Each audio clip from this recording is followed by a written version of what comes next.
इस महिला ने एक ऐसे बच्चे को जन्म दिया जो अदृश्य था। करीब 3.5 साल बाद उसने पता लगाया कि वह बच्चा एक लड़का है। उसने उसका नाम विलियम रखा। समय के साथ विलियम धीरे धीरे बड़ा होने लगा। एक दिन नए पड़ोसी वहां आकर बस गए। माँ ने विलियम से कहा कि वह किसी के घर न जाए वरना लोग डर जाएंगे। लेकिन अगली ही सुबह विलियम पड़ोसी के आंगन में चला गया। वहां एक लड़की झूले पर झूल रही थी। हैरानी की बात यह थी, लड़की ने उसकी मौजूदगी को महसूस किया और उसकी ओर चल पड़ी। क्योंकि लड़की अंधी थी, वह विलियम की मौजूदगी को महसूस कर सकती थी। वे जल्दी ही अच्छे दोस्त बन गए। विलियम हर दिन उससे मिलने जाता था।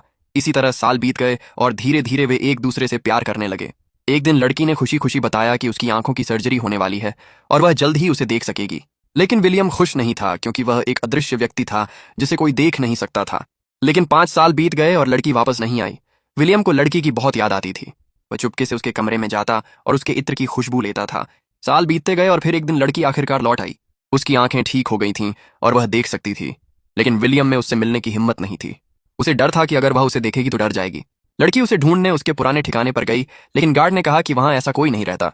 रात को विलियम उसके कमरे में आया और उसकी डायरी पढ़कर उसे पता चला कि वह भी उसे बहुत याद करती थी। उसने एक पत्र छोड़ा, अगर तुम आंखों पर पट्टी बांधकर नदी के किनारे आओगी तो मुझसे मिल सकोगी। लड़की तुरंत वहां गई और आखिरकार विलियम से मिली। इस बार विलियम ने सच बताने का फैसला किया। जैसे ही उसने अपने ऊपर से चादर हटाई, लड़की ने देखा कि विलियम सचमुच अदृश्य था। शुरुआत में उसे लगा कि यह कोई जादू है, लेकिन जब उसने हाथ बढ़ाकर उसे छुआ तो वह पूरी तरह असली था। वह डर के मारे बेहोश हो गई। अगली सुबह लड़की को उसकी ओर से एक और पत्र मिला, जिसमें लिखा था कि उनका रिश्ता असंभव है और उसे चले जाना चाहिए। लेकिन जैसे ही वह जाने वाली थी, उसने अचानक अपनी आंखें बंद कर लीं और पुरानी यादें ताज़ा कर लीं। फिर उसने फैसला किया कि वह नहीं जाएगी। वह बाहर भागी और आंखें बंद करके विलियम की मौजूदगी को महसूस करने की कोशिश करने लगी। उसी समय उसने पानी में छपाक की आवाज़ सुनी।